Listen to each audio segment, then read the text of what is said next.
how did I become a follower of Isa al-Masih? My journey is essentially a journey from religion to redemption. I would characterize my journey in the faith, in this process of becoming a follower of Isa al-Masih, as a journey from ritual to reconciliation. And this is very important because I was raised in the precepts of the religion of Islam. I grew up embracing Islam with all of my heart, as best as a child could in a Muslim home, having grown up in Senegal, West Africa, of a Lebanese family, Shia Muslim, and following best as we could the precepts of the Quran and the Hadith. Our home was characterized by religion in every sense of the word. So, why would I need anything more than what we had? I never felt the need to have more until the crises of life that I experienced and that all of us experience at one point or another may bring us to face, or do bring us actually face to face with some of the great questions of life. Who am I? Why was I born? What is the sense? What is the meaning of my existence? Why these problems? Why do we have these struggles?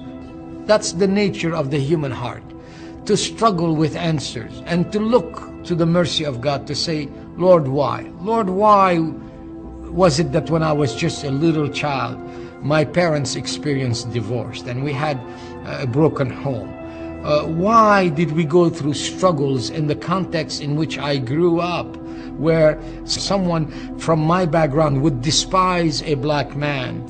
And why, though we were all supposed to be Muslims, we were not getting along? I came very early to the understanding that even with all of the noble talk we had about Allah and about religion in the home, all of that did not shut the door to the misery and havoc that sin brings into a family and into a young life. I experienced all of this, and then I embarked on the task of reforming my life, thinking that all that I had experienced, all of the bad things that I went through, had been because I was not walking like a Muslim should. And I began to reform my life by being more careful, reading the Quran, trying to keep the traditions, of course ritual and everything else that was required. But you know what happened to me? The more I embraced this, the more I tried, the more I began to discover that something simply was not gelling, something was not working. Was the problem just me? Was it that I wasn't doing it right? I began to look at others. I began to look at anyone who called himself a Muslim, whether he called himself a fundamentalist or he called himself a failure. From one F to the other, I looked at the whole gamut of Muslims and every type possible, and I noticed the same thing in their life that was in my life.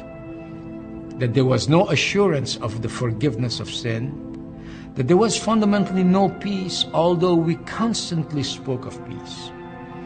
That honestly in my heart, as well as the heart of my Muslim friends then, though we said 5 times a day and 1,000 times in other occasions, Ar-Rahman Ar-Rahim, we were never very sure that Allah was on our side. We did not know what He decreed for us. Maybe He decreed evil for us. Maybe He decreed good for us. We did not know.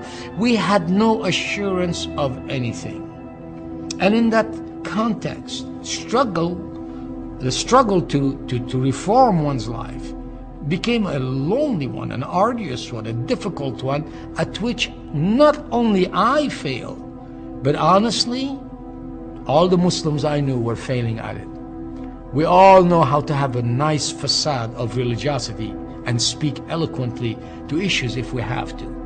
But the truth of the matter is that Allah sees our hearts, and He saw mine, and I looked at my heart and I knew that I was not finding the answer in religion as such.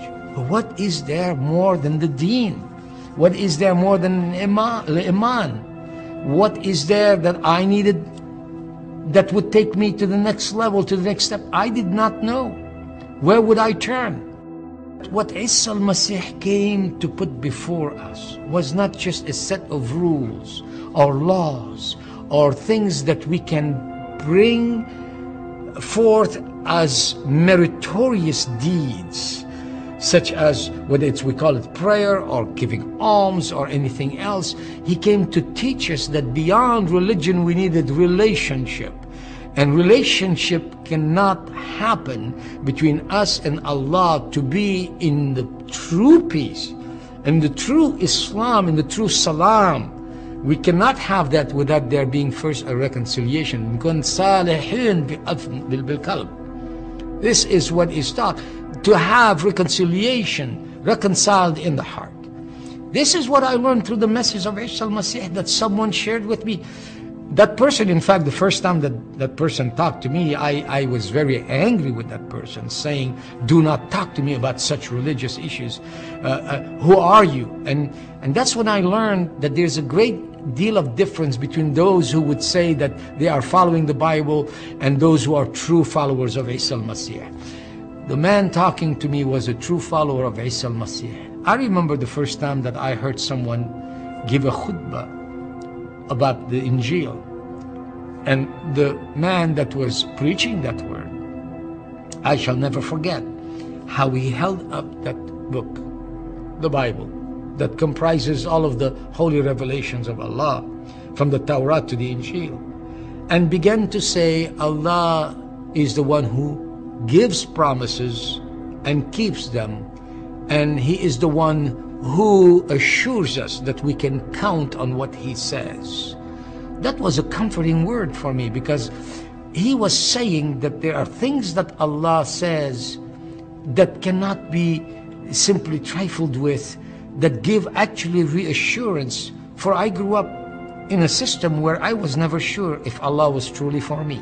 I was taught that Allah is closer to me than my jugular vein. But when I went to the Quran to read that, I found out that this is not speaking about a tender, loving nearness to me, but that it was a warning to those who actually were not being obedient. So I was in fear rather than at peace.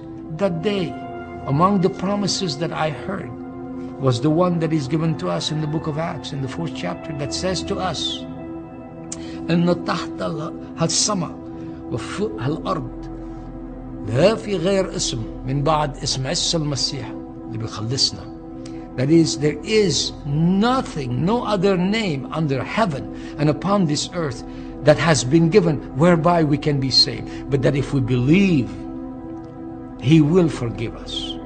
That He is the one who did give His life as a ransom, the sacrifice that Allah provided. That belief pierced my heart.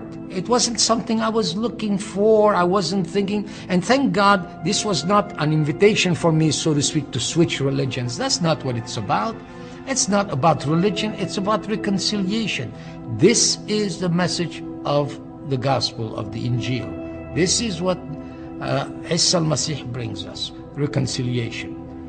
So today, to anyone who listens to me, I want to testify that indeed the Injil is true when it tells us La ilaha illallah wa la fi ghair wafi bayna wa bayn Allah illa Isa al-insan, Isa al-Masih al-insan.